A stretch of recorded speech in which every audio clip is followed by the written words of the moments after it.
ನಾನು ಹೌದು, D K Shivakumar ಅವರೇ ಹೇಳಿದ್ದಾರೆ ಮೊನ್ನೆ ಮುಖ್ಯಮಂತ್ರಿಗಳು, ಅವತ್ತು ಉಪಮುಖ್ಯಮಂತ್ರಿಗಳು, ಇವತ್ತು ಮುಖ್ಯಮಂತ್ರಿಗಳು ನನ್ನ ಹೆಸರನ್ನ ನನ್ನ ನೇಮಿಂಗ್ ಮಾಡಿ ಹೇಳಿದ್ದಾರೆ. ಅವರು ರಿಯಲ್ ಎಸ್ಟೇಟು ಬಿಸ್ನೆಸ್ ಅಂತ.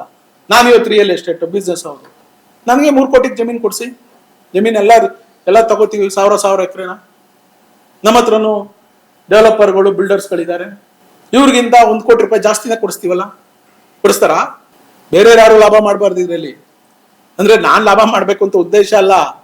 ಇವರು ಇದ್ರಲ್ಲಿ ಏನೇನಿದೆ ಇದ್ರ ಸಂಚು, ನಟರಾಜ ಅವ್ರ ಹೆಂಡತಿ ಹೆಸರಿಗೆ ರಿಜಿಸ್ಟರ್ ಮಾಡಿಸ್ಬೋದು, ಜಿಲ್ಲಾಧಿಕಾರಿ ಅವ್ರ ತಮ್ಮನ ಹೆಸರಿಗೆ ರಿಜಿಸ್ಟರ್ ಮಾಡಿಸ್ಕೋಬಹುದು ಬೇನಾಮಿ ಆಸ್ತಿ. ಇವ್ರುಗಳು ಯಾವ್ಯಾವ್ದೋ ಜಮೀನ್ಗಳನ್ನ ಅಪ್ರೋಚ್ ಮಾಡಿ, ಅಗ್ರಿಗೋಲ್ಡ್ ಅಂತ ಹೇಳಿ 250 ಎಕರೆ ಜಮೀನ್ ಇದೆ ಅಲ್ಲಿ, ಅದು ಅಪ್ರೋಚ್ ಮಾಡಿ ಇವ್ರು ಖರೀದಿ ಮಾಡ್ಕೋಬಹುದು. ಏನ್ ನಮ್ಗೇನ್ ಗೊತ್ತಿಲ್ಲ ಅಂತೀರಾ? ಇದರಿಂದ ಏನೇನಿದೆ ಎಲ್ಲ ಮಾಹಿತಿನೂ ನನ್ನ ಹತ್ರ ಇದೆ. ನಾನು ಅಲ್ಲಿ ಹುಟ್ಟಿರೋನು, ಅಲ್ಲಿ ಬೆಳೆದಿರೋನು, ಅಲ್ಲಿ ಒಡನಾಟ ಇಟ್ಕೊಂಡಿರೋನು, ಅಲ್ಲಿ ಆಸ್ತಿ ಇಟ್ಕೊಂಡಿರೋನು, ಆಸ್ತಿ ಕಳೆದಿರೋನು, ನನ್ಗೆಲ್ಲ ಗೊತ್ತಿದೆ. ನನ್ನ ನೀವ್ ಯಾರೋ ಯಾಮಾರಿಸ್ಬೋದು, ಈ ಸರ್ಕಾರ ಅಧಿಕಾರಿಗಳು, ಈ ಜನಪ್ರತಿನಿಧಿಗಳು ಯಾರನ್ನೋ ಯಾಮಾರಿಸ್ಬೋದು, ಮಂಜುನ ಯಾಮಾರ್ಸಕ್ಕಾಗಲ್ಲ. ನಾನು ಅದಕ್ಕೆ 1000 ಸರಿ ಹೇಳಿದ್ದೀನಿ. ಈ ವಿಚಾರದಲ್ಲಿ MLA ಬರ್ತಾರ ಬರ್ಲಿ ಚರ್ಚೆಗೆ, ಮಂತ್ರಿ ಬರ್ತಾರ ಬರ್ಲಿ, ಯಾವ ಅಧಿಕಾರಿ ನಿಮ್ ಮಾಡಿ ಕಮಿಷನರೇ ಬರ್ಲಿ ನನ್ನ ಎದುರುಗಡೆ ಚರ್ಚೆಗೆ, ನೀವೇನೇನ್ ಮಾಡಿದಿರಿ ಅಂತ ಹೇಳ್ತೀನಿ. ಬಾಲಕೃಷ್ಣ ಎಷ್ಟು ವರ್ಷ ಶಾಸಕರಾಗಿದ್ರು, ಯಾಕಿದ್ರ ಬಗ್ಗೆ ಒಂದ್ ದಿವಸ ತುಟಿ ಎತ್ತಿಲ್ಲ? ಇವತ್ 4 ಇಷ್ಟುದ್ದ ಅರಿಬಿಡ್ತೀಯಲ್ಲಪ್ಪ, ಯಾಕಪ್ಪ ಎತ್ತಿಲ್ಲ? ಅವತ್ತು MLA ಆಗಿರ್ಲಿಲ್ವಾ 2008ರಲ್ಲಿ ನೀನು ಈ ಭಾಗದಿಂದ? 2013ರಲ್ಲಿ ಮತ್ತೆ MLA ಆಗ್ಲಿಲ್ವಾ? ಕಂಟಿನ್ಯೂಸ್ 10 ವರ್ಷ ಇರ್ಲಿಲ್ಲ, MLA ಇರ್ಲಿಲ್ವಾ? ಈ ಯೋಜನೆ 2006ರಲ್ಲಿ ಕೈಗೆತ್ಕೊಂಡಾಗ ಕುಮಾರಸ್ವಾಮಿ ಅವ್ರ ಪಕ್ಕ ನೀನ್ ಇರ್ಲಿಲ್ವಾ?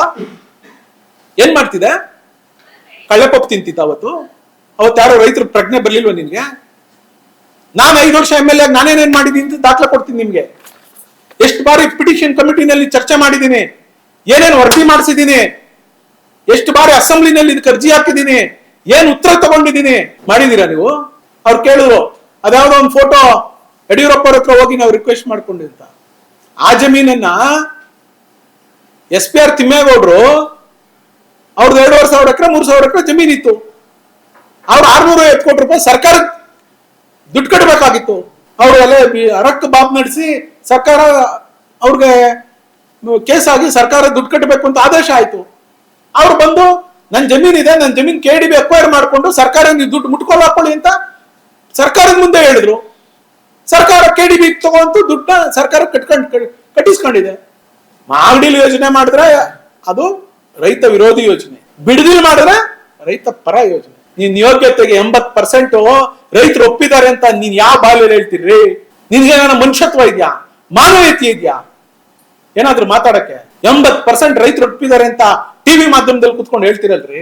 ಯಾರಿಗೂ ಕೆಲಸ ಮಾಡ್ಬೇಕಾಗಿಲ್ಲ, ನಮ್ ಕಾನ್ಶಿಯಸ್, ನಮ್ ಆತ್ಮಸಾಕ್ಷಿ ಕೆಲಸ ಮಾಡ್ಬೇಕಾಗ್ತದೆ. ಕೆಲವು ಸಂದರ್ಭದಲ್ಲಿ ನಿನ್ ಆತ್ಮಶಕ್ತಿ ಒಪ್ತೈತಾ?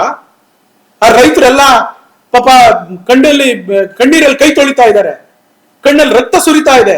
ನಿನ್ ಶಾಪ ತಟ್ಟಲ್ವಾ? 80% ರೈತರು ಒಪ್ಪಿಟ್ಟಿದ್ದಾರೆ ಅಂತ ಹೇಳ್ಬಿಟ್ಟು ಸುಳ್ಳು ಹೇಳ್ತೀಯಲ್ಲ ನೀನು. ಸಾಬೀತು ಮಾಡು ನೋಡೋಣ. ನಾನು ಇವತ್ತೇ ನಿವೃತ್ತಿ ಆಗೋತೀನಿ ರಾಜಕೀಯದಿಂದ. ನೀನ್ 80% ರೈತರು ಒಪ್ಪಿದ್ದಾರೆ ಅಲ್ಲಿ ಆ ಕ್ಷೇತ್ರದಲ್ಲಿ, ಆ ವ್ಯಾಪ್ತಿನಲ್ಲಿ ಅಂತ.